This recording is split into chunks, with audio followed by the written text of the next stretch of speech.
তারে নাই মকাম হাকিকত বুঝিলে মারফত পাইরে মন পাগলা বনুরায় ও তুই ডুব দিলি না পাকে দরিয়ায় ও তুই ডুব দিলি না সুখ খাইলি না আজকের দরিয়ায় রে মন পাগলা বনুরায় ও তুই ডুব দিলি না পাকে দরিয়ায় ও মনরে আমার নবীজি সিন্ধুর করিয়া মারফতের তালা দিয়া হাসান হোসেন রাখছে বাইনে ভাই মা ফাতেমা শিকল হইয়া তালাটা রাখছে আটকাইয়া সাবি নিছে আলী মুর্তজাই রে মন পাগলা বনুরায় ও তুই ডুব দিলি না পাকে দরিয়ায় ও তুই ডুব দিলি না শুভ খাইলি না আজকের দরিয়ায় রে মন পাগলা বনুরায় ও তুই ডুব দিলি না পাকে দরিয়ায় আমার নবী যখন দোয়াটা করলেন আমার নবী দোয়া করার সাথে সাথে আমার আল্লাহ আরেকটা কোরআনের আয়াত নাজিল করে দিয়েছে বিসমিল্লাহির রহমানির রহিম জোরে সোরে কোন আল্লাহু আপনার সামনে আল্লাহু আকবার কবুল দেরিতেছে বিরিয়ানি রানছে তারা এটা খাওয়ানোর মতো জোর শক্তি দিয়ে তো আল্লাহু আকবার জোরে করতে ইন্নামা ইউরিদুল্লাহু লিইউযহিবা আনকুমুর রিজসা আহলাল বাইতি ওয়া ইউতাহিরাকুম তাতহীরা জবান খুলে জোরে কন্যা আল্লাহু আকবার আমার আল্লাহ কোরআনের আয়াত নাযিল করে দিয়েছে নিশ্চয়ই যারা আপনার আহলে বায়াত নিশ্চয়ই যারা আপনার বংশধর আমি আল্লাহ তাআলা সকল প্রকার অপবিত্রতা থেকে আমি তাদেরকে দূরে রাখা আমি আল্লাহ তাদেরকে পবিত্র বানিয়ে দিছি এই জন্য নবীর পরিবারদেরকে পাক পাঞ্জাতন বলে সমর্থন করা হয় বলে হুজুর কেন সমর্থন করা হয় পাক শব্দের অর্থ তো পবিত্র পাঞ্জা শব্দের অর্থ হলো পাঁচ তন শব্দের অর্থ হলো দেহ পাক পাঞ্জাতন মানে হলো পবিত্র পাঁচটা দেহ আমার নবী ডাক দিয়া কয় জগতের মানুষ এই পাক পাঞ্জাতন পবিত্র পাঁচটা দেহরে যারা ভালোবাসবে আমি নবী বললাম এদেরকে ভালোবাসলে তারা নূহ নবীর কিস্তির মতো নাজাত পাওয়া যাবে নূহ নবীর জামানায় নূহ নবীর নৌকাতে যারা আরোহণ করছে তারা বাঁচছে আমি নবীর জামানায় আমার উম্মতে মুহাম্মদীরা যদি আমার আহলে বায়াতকে ভালোবাসে তাইলে তারাও বাঁচতে পারবে এ মুসলমান রে আমার নবী যখন এই দোয়াটা করার পর আয়াত নাযিল হয়েছে এবার আমার নবীর একজন স্ত্রী চাদরটা তোলা দিয়া আমার নবীজির চাদরের নিচে প্রবেশ করতে লাগলেন আমার নবী কই স্ত্রী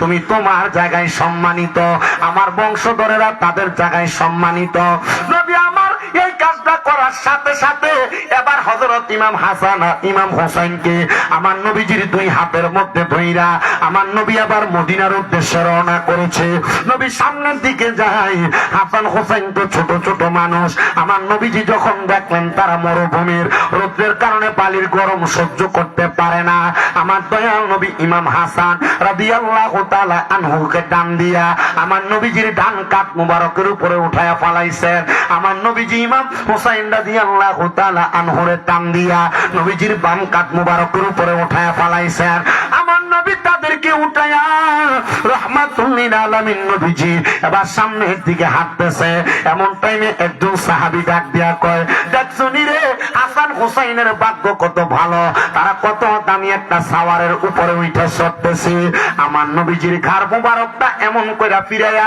ডাক দিয়া কয় ও সাহাবী হাসান হুসাইনের ভাগ্য শুধু ভালো না তোমরা বলতেছো হাসান হুসাইন দামি সাওয়ারের উপরে চড়তেছে শুধু সাওয়ার দামি না রে সাওয়ারের উপরে যে দুইজন সাওয়ারি আছে এই দুইজন সাওয়ারিও বড় দামি আমার নবী বুঝাইছে নবী শুধু দামি না নবীর সাথে ইমাম হাসান দামি নবীর সাথে ইমাম হোসেন দামি ও নবী গো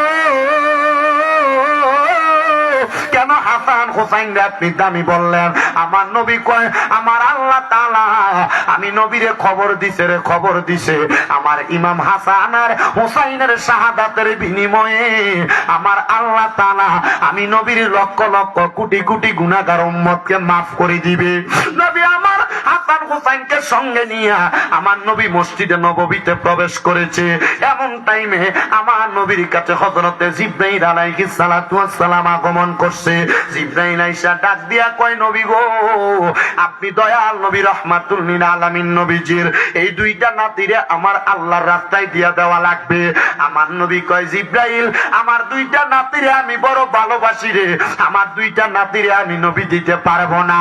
আমার আল্লাহকে বলো আমি নবীর দুইটা সন্তান হযরত তৈয়ব এবং তাহের, এই দুইটা সন্তানকে যেন আমার আল্লাহ নিয়ে যায়, তবুও আমার নাতিদেরকে যেন না নিয়ে যায়।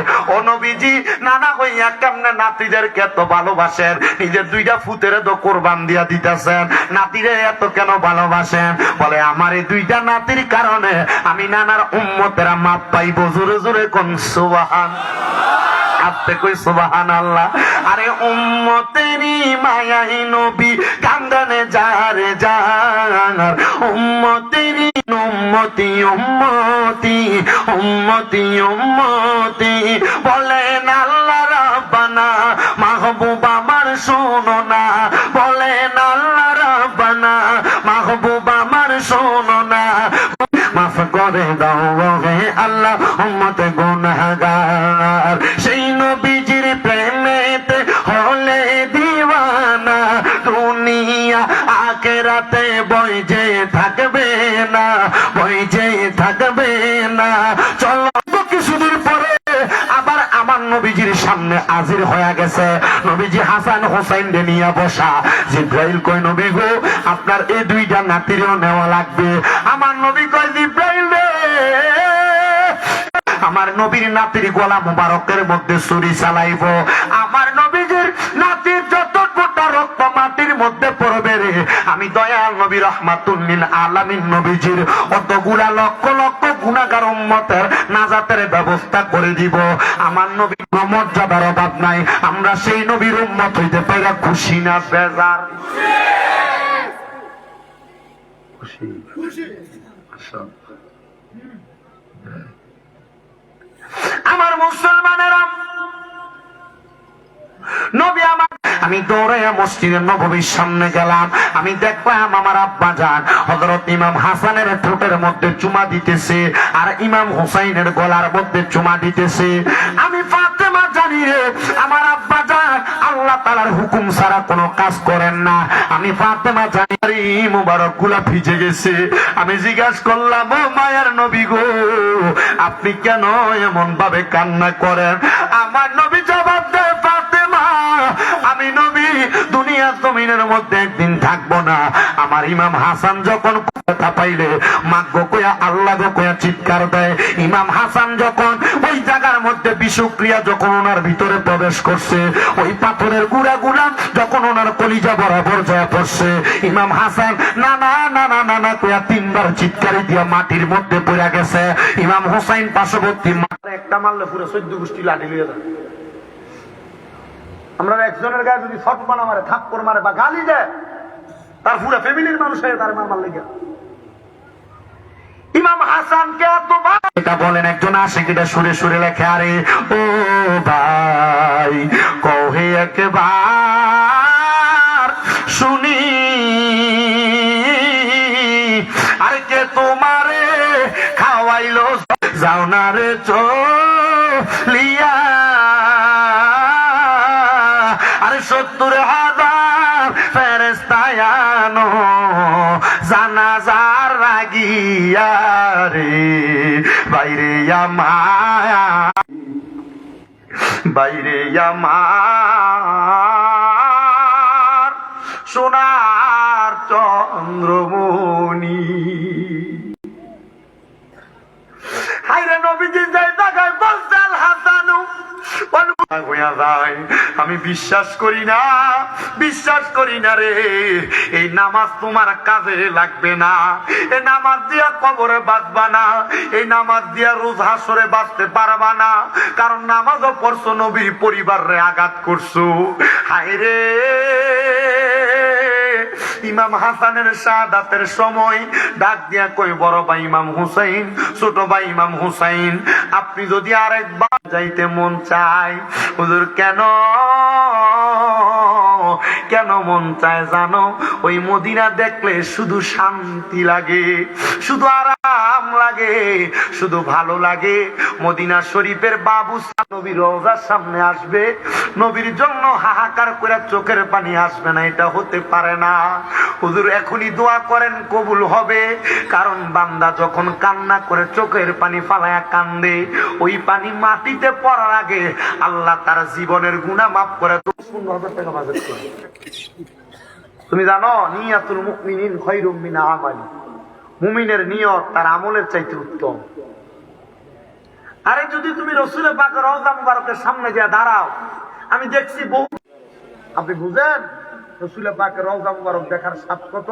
নিয়ত করেন বেটা, এই মদিনা যাইতে চাই, তুমি নবীর রওজা মুবারক দেখতে চাই কি না, নবীজির দিদার চাই কি চাই না। ডান হাতের তালু উপরের দিকে বলেন, আল্লাহ মরণের আগে একবার মক্কা মদিনা না দেখা, তাহলে নানার রওজায় সালাম দেওয়ার মর্যাদা আসেনি। ইমাম হাসান চলে গেছেন, ওই কুফা নগরীর মানুষ একটার পর একটা চিঠি লেখা পাঠায়, ওই ইমাম হুসাইন কুফা নগরীতে আসেন না, কুফা নগরীতে আসেন না। ইমাম হুসাইন যখন চিঠিটা পায়, ওনার নানার যত সফর সঙ্গী ছিলেন, নানার কাছে নালিশ করব, আমরা বায়াত নেওয়ার জন্য ইমাম হুসাইনকে বারবার দাওয়াত করছি, ইমাম হুসাইন আসে নাই। ইমাম হুসাইন বলল, মদিনাবাসীরা আমার তাড়াতাড়ি অনুমতি দাও, আমি চই না যাই ওই কুফা নগরীতে। যদি তারা আমার নানার কাছে নালিশ করে, আমি মুখ দেখাইতে পারতাম না। নবী যদি বলতো, নবী যদি বলতো, নবী যদি বলতো আমি তুমি দুনিয়াতে বাইচে থাকতে আমার নাতি আগে কেমনে শাহাদাত হইল, আমি নবীর কাছে জবাব দিতে পারবো না। সাইরা দাও, সাইরা দাও। এরাও বলতেছে, আমার নবী যদি আমরা কয় তোমরা বাইচা থাকলে আমার নাতির গলায় ছুরি গেল কেমনে, কি জবাব দিব আব্বা? হয়ে যাবে পুরা মদিনাবাসী অবাক। আরে ছোট ছোট বাচ্চা, এরা কারবালার ময়দানে যাবে? কুফানগরীর মানুষের তো খাস করবে না। আমার মুসলমান ইমানদারেরা ছোট দুইটা বাচ্চার নিয়ে কুফানগরীতে গেছে। কুফাতে যাওয়ার পরে হালাওয়া সাহালান দিয়া রিসিভ করে নিছে। এবার হযরত মুসলিম বিন আকিলের কাছে 3000 মানুষ ইসলাম গ্রহণ করছে, বায়াত রাসূল গ্রহণ করছে। মুসলিম বিন আকিল একটা চিঠি লিখছে, ইমাম হোসাইন আপনি কুফানগরীতে আগমন করেন, কুফানগরীর অবস্থা বড় ভালো, এরা বড় সুন্দর আচরণ করে। ও মুসলমান, ও নবীর উম্মতের দল, এই চিঠিটা দেওয়ার সাথে সাথে ইবনে জিয়াদ কই, মুসলিম বিন আকিল আপনার কাছে আমরা কেউ বায়াত নেই নাই, আপনি আমাদের কাছে বায়াত নিবেন। আপনার চিঠি পৌঁছে গেছে। হযরত মুসলিম বিন আকিল কই, এটা তো বড় বেঈমানি। বলে বেঈমানি না কি বুঝি না গো, আপনার কাছে আমরা বায়াত নিব না। মুসলিম বিন আকিল নিয়ে জেলখানাতে বন্দী করছে। জেলখানার ওই কয়েদিরা আসামিরা কই, আরে আহলে বায়াতের সদস্য, আপনার কথাই তো আমরা চিন্তা করতেছিলাম, আপনি জেলখানাতে আইসা আমরারে বায়াত গ্রহণ করাইয়া দেন। মুসলিম বিন আকিল তাদেরকে বায়াত গ্রহণ করায়। জেলখানার যে পাহারাদার, ওই পাহারাদার কই, মুসলিম বিন আকিল আমিও আপনার প্রেমিক, আমি ইমাম হোসাইনের প্রেমিক, আমি নবী পক্ষের লোক, আপনার জেলখানায় রাখা যাবে না। আমি যদি আপনার জেলখানায় রাখি, আমি আল্লাহর কাছে অপরাধী হয়ে যাব, আপনারে আমি ছাইরা দিলাম। মুসলিম বিন আকিল ছোট্ট দুইটা বাচ্চা লইয়া জেলখানা থেকে বের হয়ে গেছে। পুরা এলাকার মানুষ, কুফানগরীর মানুষের কাছে ইবনে জিয়াদ এলান করে দিছে, মুসলিম বিন আকিলরে কারণ করে জায়গা দিবা না, যদি জায়গা দাও তার গর্দান থাকবে না। কিন্তু মুসলমান, ওই ইবনে জিয়াদের বাড়িতে একটা দাসী কাজ করত, ওই দাসীটাও ছিল নবীর বংশের প্রেমিক, ওই দাসীটাও ছিল আহলে বায়াতের প্রেমিক। সে মুসলিম বিন আকিলের খবর পাইয়া সে আর বাদশার বাড়িতে আসে না। সে চিন্তা করছে, মুসলিম বিন আকিলের সন্ধান যদি পাইয়া যায়, আমি তার কাছে বায়াতের রাসূল গ্রহণ করব। এবার মুসলিম বিন আকিল একটু পানির জন্য কত করে দরজার মধ্যে গেছে, কেউ তার জন্য দরজা খোলে না। ওই আহলে বায়াতের প্রেমিক ওই দাসীটা ঘরের দরজাটা খুইলা দিছে। ডাক দিয়া কয়, মুসলিম বিন আকিল আল্লাহর কসম করে বলি, তুমি যদি আমার ঘরের দরজায় না আসতা, আমি তোমারে ডাক দিয়ে আনতাম না। আসো আমার ঘরের মধ্যে তাইকা গো, তুমি আমারে আগে বায়াত গ্রহণ করাও, তুমি পানি পান করো। বায়াত গ্রহণ করাই, পানি পান করে শুধু এই জায়গার মধ্যে শেষ না, এবার দলে দলে মানুষ এসা এই মহিলার ঘরে বায়াত গ্রহণ করতেছে। এবার ওই ইবনে জিয়াদের কাছে খবর গেছে, তার দাসী মুসলিম বিন আকিলের জায়গা দিয়ে রাখছে। দাসীটারে খবর খবর দিয়া নিয়া রাজপ্রাসাদের ছাদের উপর উঠাইয়া তরবারি দিয়া গর্দান আলাদা করে দিছে। মুসলিম বিন আকিল নে ডাক দিয়া কই, মুসলিম বিন আকিল ঘর থেকে বের হও, আমরা তোমার সাথে সন্ধি করব, বন্ধুত্ব করব, আর ঝগড়া হবে না, দ্বন্দ্ব হবে না। মুসলিম বিন আকিল রে ঘর থেকে বাইর কইরা ঘোড়ার পিঠে চড়াইয়া তরবারি নিয়ে নিছে। ছোট দুইটা বাচ্চারে নিয়ে গেছে। মুসলিম বিন আকিল বুঝতে পারলেন এখন ওনাকে আর এখানে রাখতে দিবে না, থাকতে দিবে না। মুসলিম বিন আকিল নিতে নিতে ওই রাজপ্রাসাদের সামনে নিয়া রাজপ্রাসাদের ছাদের উপর উঠায়া হাতগুলা বাম দিয়া মুসলিম বিন আকিলের গর্দান আলাদা করে দিছে। দেখো একদিকে গর্দান, একদিকে ইবনে জিয়াদ ঘোষণা করতেছে, এই কুফার মানুষ কেউ যদি ইমাম হোসাইনের কাছে বায়াত হও, ইমাম হোসাইনের কাছে মুরিদ হও, তাইলে তোমাদের গর্দান এমনে থাকবে না, তোমরা এখান থেকে দূরে সরে যাও। মুসলিম বিন আকিল ইন্তেকাল করছে। ছোট্ট ছোট্ট দুইটা বাচ্চা 6-7 বছর তাদেরকে জেলখানায় ঢুকাইছে। জেলখানার ওই কয়েদিরা ছোট বাচ্চার হাতে হাত দিয়া বায়াত গ্রহণ করতেছে। হায়রে জেলখানার পাহারাদার কয়, যদি এই ছোট্ট দুইটা বাচ্চারে আমরা আটকে রাখি তাইলে আমরা আল্লাহর কাছে জবাব দিতে পারবো না। এই ছোট দুইটা বাচ্চারে ছাইরা দিছে। জেলখানার কয়েদি কয়, আমার হাতের একটা আংটি তোমারে আমি পরাইয়া দিলাম, এই আংটিটা নিয়া এই রাজপ্রাসাদের বরাবর সোজা পেছনের দিকে হাঁটবা। এখান থেকে আজকে একটা কাফেলা মদিনার উদ্দেশ্যে রওনা দিবে, তাদের কাছে যাইয়া আমার আংটিটা দেখাইবা। তারা আমার আংটি দেইকা বুঝবে আমি অমুক গোত্রের মানুষ, তোমারে তাদের সঙ্গী বানিয়ে মদিনাতে নিয়ে যাবে। এই কথা যখন বলতে গো, এই কথাটা শোনার সাথে সাথে ছোট দুইটা বাচ্চা আংটিটা হাতে নিয়ে ফাটতেছে। ওই এলাকার রাজপ্রাসাদের পেছন দিয়ে হাঁটতে হাঁটতে সামনে পিছনের দিকে যখন যায়, ছোট মানুষ তো পথ তো চিনে না, পথগুলা মানুষ যেখান দিয়ে ঘুরে উইরা আইসা একই জায়গায় হাজির হয়। এমন ঘুরতে ঘুরতে সকাল হয়ে গেছে।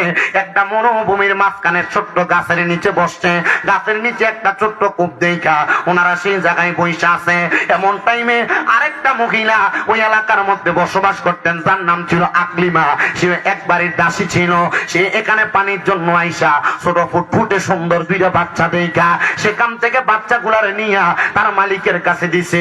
ভাগ্যের কত সুন্দর পরিহাস, ওই মালিকটাও ছিল আহলে বায়াতের প্রেমিক। ওই মালিক ছোট দুইটা বাচ্চারে পাইয়া দাসীরে কয়ে, যাও তোমারে মুক্ত করে দিলাম, তুমি যেহেতু আমার কাছে নবী পরিবারের দুইটা সদস্যরে আইনা দিছ, আমি তোমারে আর আমার কাছে রাখবো না দাস বানায়া, যাও তোমারে আমি মাফ করে দিলাম। ওই মহিলা হযরতে মুহাম্মদ এবং ইব্রাহিম ছোট দুইটা বাচ্চা, এদেরকে আদর যত্ন কইরা ঘরের মধ্যে রাইখা দিছেন। বলে আওয়াজ করবা না, সুন্দর করে ঘুমাইয়া থাকবা, কারণ আমি মহিলা আহলে বায়াতের প্রেমিক, আমার স্বামী হইল এজিদের প্রেমিক। আমার স্বামী যদি তোমাদের খবর পায় তাইলে তোমাদেরকে এখান থেকে নিয়ে যাবে। ঠিকই রাত্রবেলা যখন হয়েছে, ওই মহিলার স্বামী ঘরে আইসা ছোট দুইটা বাচ্চার কান্নার শব্দ শুই না ঘরের দরজাটা খুইলা যা দেখতেছে নুরানি চেহারাওয়ালা দুইটা বাচ্চা, চোখের পানি গুলা পালায়া কান্দে। ওই মহিলা ডাক দিয়ে কয়, কি গো তোমরা কেন কান্না করলা? বলে আমার আব্বা জান আমাদেরকে ঘুমের ঘরে স্বপ্নে আইসা ডাকতেছে, আব্বা আয় আয় আয়, জান্নাতের হাউজে কাউসারের পানি তোমাদের জন্য অপেক্ষা করতেছে। কেন বুঝলাম না। এমন টাইমে স্বামীটা দুইটা বাচ্চারে হাতের মধ্যে নিয়ে রওনা করছে এজিদের বাড়িতে। এজিদে খবর দিছে, এই দুইটা বাচ্চারে যে দইরা আইনা দিতে পারবে তারে 100 ওট উপহার দেওয়া হবে। আইরে নবীর বংশরে মারার জন্য এত টাকা অফার করলো। বুঝতে পারলাম নবীর বংশের প্রতি তার আর মায়া নাই। এটা বুঝবেন কখন জানেননি? যখন দেখবেন মুহররম মাস আগমন করছে, বহুত মৌলবীরা ফেসবুক ইউটিউবের মধ্যে আইসা এজিদে কয় রহমতুল্লাহ আলাই, আবার কয় এজিদ হাফেজ সাহেব ছিল। আর কারবালায় ইমাম হুসাইনের গলা মুবারককে যারা ছুরি চালাইছে, এর মধ্যে 300 জন কোরআনে হাফেজ ছিল, 700 জন মুফতি ছিল, এরাও তো ইমাম হুসাইনের গলায় ছুরি চালাইছে। তার মানে হাফেজার মুফতি হইলে হবে না, ইমানদার থাকা লাগবে। কথা কন্যা ঠিক কিনা? ইমান নাই বেটা কি হবে? আপনার কষ্ট হইতেছে? আমি কিন্তু শর্টকাট করতেছি, এটা বহুত লম্বা ওয়াজ, 7 ঘন্টা লাগবে মিনিমাম যদি আস্তে আস্তে করি।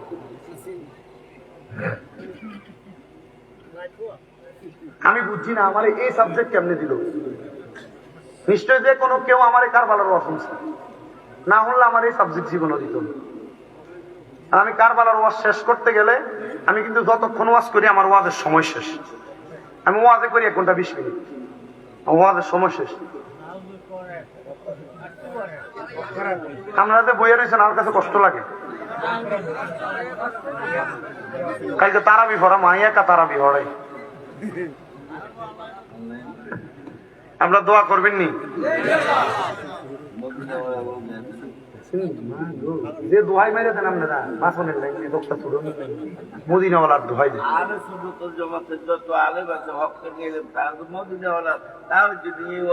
মারহাবা কর, দেখছেন নি কথাটা? আমি তো এর থেকে বেশি আর কিছু আশা করি না। মদিনাওয়ালার তাওয়াজ্জু থাকলে শরীরে শক্তি লাগে না। মদিনাওয়ালার তাওয়াজ্জু থাকলে শক্তি লাগে না। ইনশাআল্লাহ মুহররম মাসে কখনো কারবালার মাহফিল করে দাওয়াত দিয়ে কারবালার পুরা আওয়াজ শোনাইতে পারো। আল্লাহ কবুল করুক, আমিন। এবার কইও যান হিতে।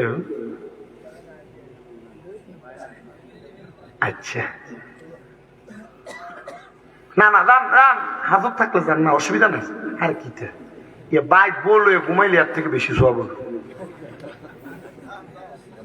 এইটাও এবাদত, কথা কয় না বললে ঘুমাইলে এবাদত না এবাদত। কিন্তু তোমরা তো এবাদতের চিন্তা করো না।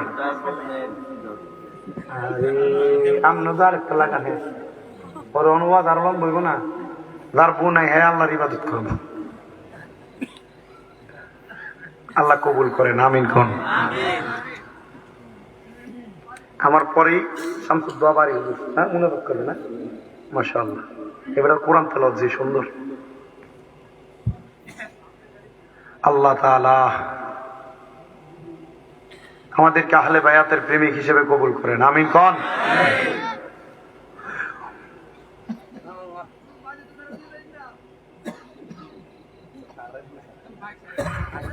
সাতটাম না যা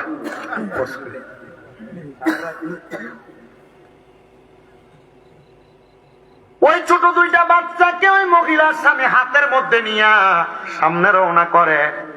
তো জামাইয়ে দিদের প্রেমিক, বউ কার প্রেমিক? বউ বুঝিয়ে দিদের, জামাইয়ে না দিদের প্রেমিক। বউ কার প্রেমিক?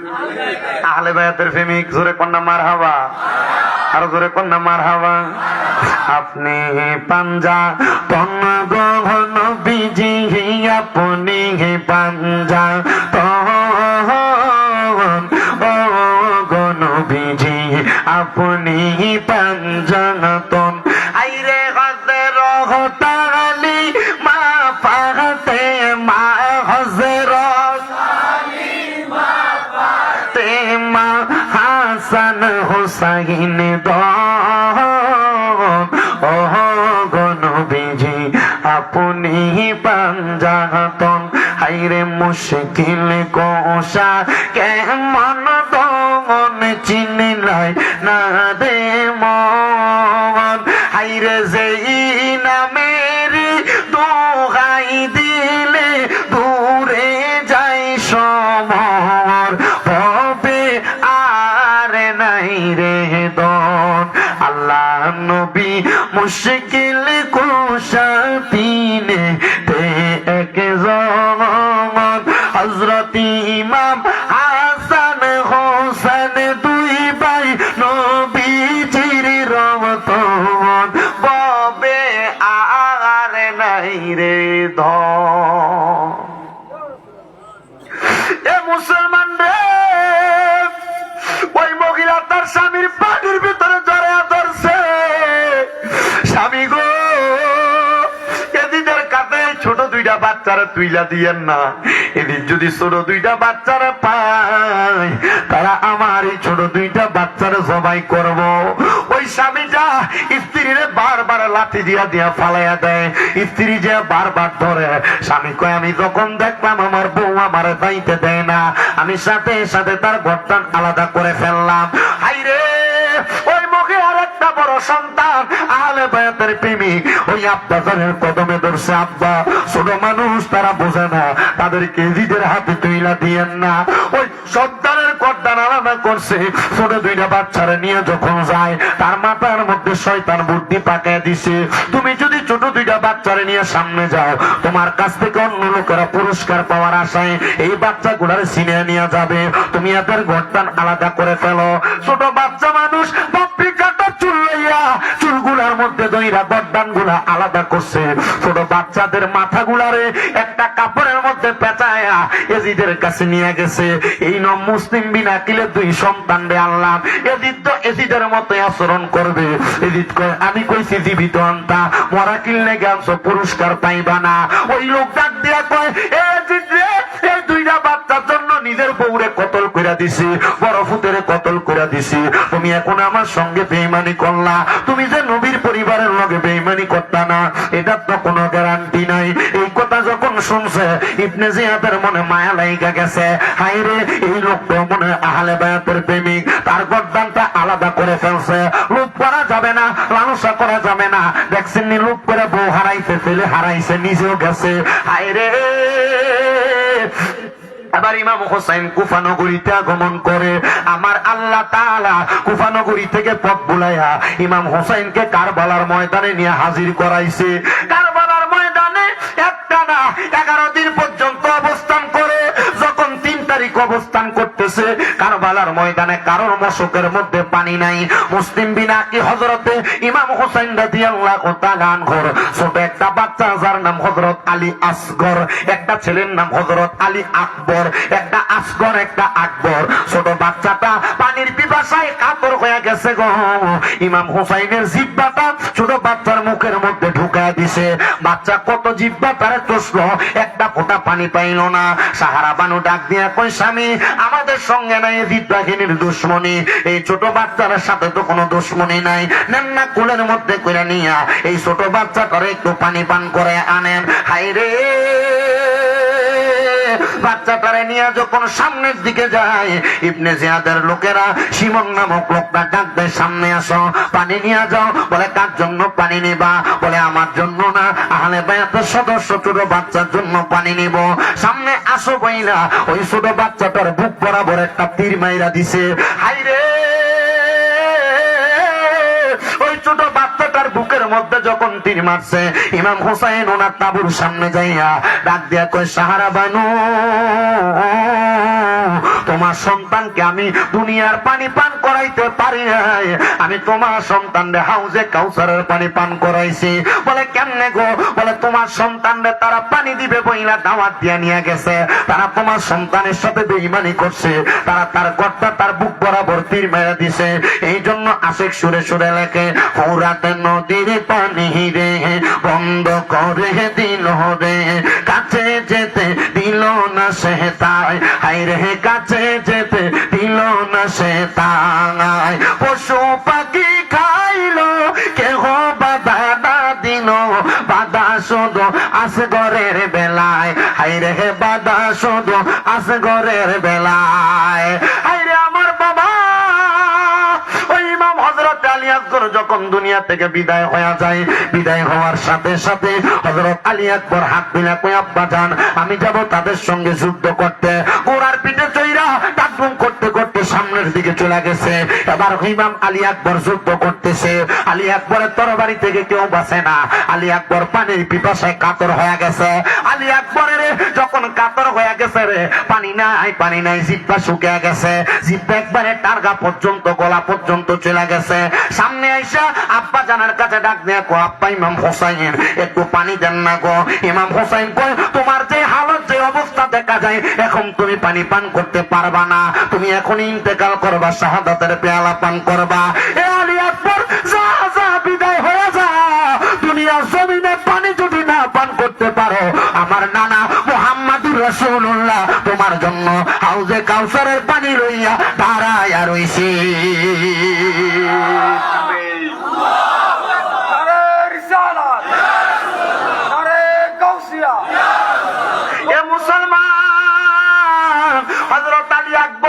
দুনিয়ার জমিন থেকে বিদায় হয়ে গেছে, শুধু একমাত্র হাউজে কাউসারের পানির আশা করছে। ওয়াজটা আজকে এই জায়গা পর্যন্ত রাখলাম। এবার আপনারা বলেন, আমরা সবাই হাউজে কাউসারের পানি পান করতে চাই কি চাই না? কারা কারা পান করতে চাই? ডান হাতরা তুই না আমার আল্লাহ তাআলারে দেখায়া দে, আল্লাহ যেন কবুল করে। জোরে জোরে কোন আমিন। হাতরা না মানবে বাবা, এই আহলে বায়াতের 72 জন সদস্য কারবালায় শহীদ হয়েছে। আমি ওই 72-এর মোহাব্বতে আমি কয়েকজন মানুষ শুধু এখানে হাত বাড়াইয়া চাইবো। ওই কারবালার মোহাব্বতে 10 মাসে মুহররমের মুহাব্বতে একটা মানুষ শুধু হাতটা বাড়ায় বলবেন হুজুর আমার মা নাই আমার বাবা নাই, আমি আহলে বায়াতের মুহাব্বত কইরা আমি 10,000 টাকা মাহফিলের জন্য দান করব। এক নাম্বার কেউ যদি থাকো তোমার জন্য দোয়া করা হবে, বলে হুজুর আমার মা থাকলে মা বাপরে খাওয়াইতাম, মাসে যদি 1000 টাকা আমি আমার মা বাপরে খাওয়াইতাম, 12 মাসে 12,000 টাকা খাওয়াইতাম, 10,000 টাকা দিবা, পারলে নগদ দিবা, না পারলে আগামী বছর দিবা। আসুনি একজন সন্তান হাতটা বানিয়ে বলবা হুজুর আমার মা নাই দোয়া করবেন, বাবা নাই দোয়া করবেন, আমি 1 নম্বর 10,000 টাকা আগামী বছর মাহফিলে দান করব। হাত তুলা কইবেন একজন 10,000 দিবেন। হুজুর আমার মা নাই,